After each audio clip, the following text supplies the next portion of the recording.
मैं जनता से यही कहना चाहूँगी, जो हसनपुर विधानसभा में बहुत ज़्यादा मतलब विकास कुछ भी नहीं हुआ है। सब जगह विकास हुआ, लेकिन हमारा हसनपुर विधानसभा में विकास क्यों नहीं हुआ है? सबसे पहले मैं जीतूंगी तो शिक्षा पे काम करूंगी, क्योंकि शिक्षा जब तक शिक्षा नहीं होगा तब तक हमारा बेरोजगार या हमारा हसनपुर विधानसभा विकास नहीं करेगा। तो सबसे पहले मैं शिक्षा पे काम करूंगी।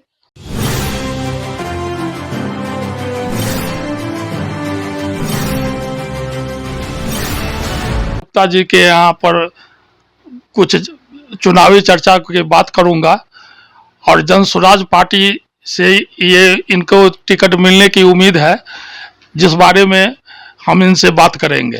हिंदू जी, ये बताइए कि आप जो है जन स्वराज पार्टी में ज्वाइन किए हैं, टिकट खरा एकदम चुनाव में होंगे, क्या क्या मुद्दा लेकर आप चुनावी मैदान में जाएंगे? हम जन स्वराज पार्टी से आ रहे हैं। मुद्दा प्रशांत किशोर जी का जो 5 वादे के साथ आ रहे, तो उसके साथ मैं भी शामिल हूँ। जो पहले शिक्षा पे काम करेंगे, बेरोजगारी पे काम करेंगे, और जो यहाँ के युवा पलायन करते हैं उस पे काम करेंगे। किसान के जो खेती है मनरेगा का है कुछ, उस पे काम किया जाएगा। जो महिलाओं को लोन दिया जाएगा, जो प्रशांत किशोर की 5 बातें हैं, उस पे सारे पे काम किया जाएगा। प्रशांत किशोर जी का 11 तारीख को पटना में चुनावी सभा है। आपके तरफ से कितने आदमी जाएंगे? हमारी तरफ से 5,000 से ऊपर आदमी जाएंगे।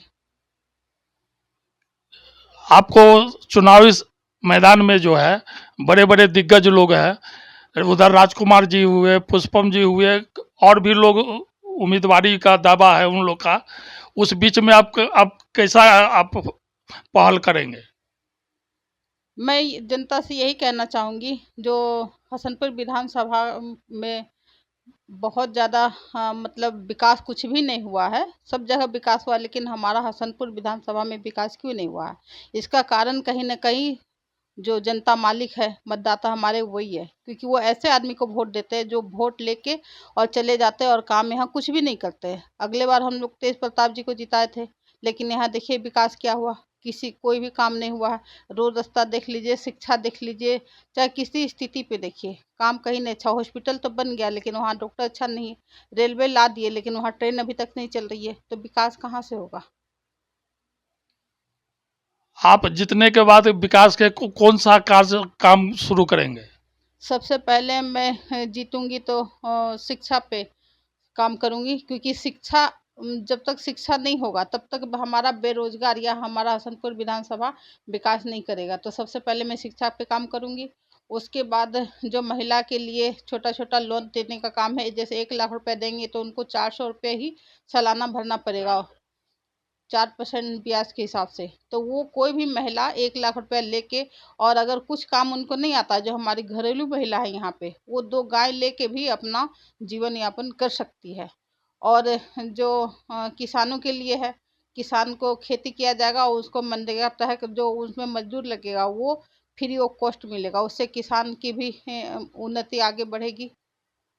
बाकी जो रोड रास्ता है उस पे काम किया जाएगा, क्योंकि यहाँ का रोड रास्ता बहुत बेकार है। इसी कारण आए दिन एक्सीडेंट वगैरह होते रहता है। तो उस पे भी काम किया जाएगा। चुनाव बहुत नज़दीक आ गई है, आपका क्षेत्र में भ्रमण चल रही है? हाँ, मैं पूरा क्षेत्र में घूम रही हूँ, लगातार घूम रही हूँ। ईद में भी मैं पूरा घूमी थी और सबको ईद का मुबारकबाद दिए थे।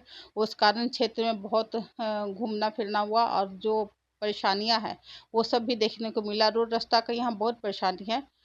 उजान के आगे कोई एक गांव था, उसमें 5 साल पहले नाली का इतना बुरा हाल है, जो मतलब रोड पे पानी, गंदा पानी जमा हुआ है।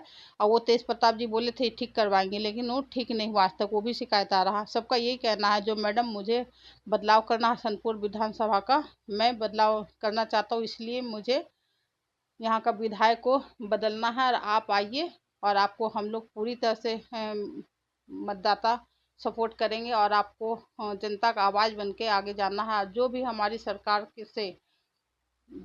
की योजना है वो आप हमें दिलाने का प्रयास करिए, और यहाँ का विकास करिए। तेज प्रताप जी जीतने के बाद तो फिर क्षेत्र में आए नहीं, विकास हुई नहीं, उस विकास को लेकर आप जनता के बीच में जाएंगे? हाँ, बिल्कुल जाएंगे। वो जाएंगे इसीलिए तो जो क्षेत्र में घूम रहे हैं, इसी कारण घूम रहे थे क्योंकि मुझे जनता के बीच में जाने से ही पता चल रहा है यहाँ का क्या क्या परेशानी है। अगर हम जनता के बीच में नहीं जाएंगे तो मुझे परेशानी का अनुभव नहीं होगा। जब तक हम अनुभव नहीं करेंगे तो उस पर काम कैसे करेंगे। तो जनता के बीच में जरूर जाएंगे। जीतने के बाद हसनपुर विधानसभा का विकास करना है और यहाँ का इतिहास बदल कर रहेंगे।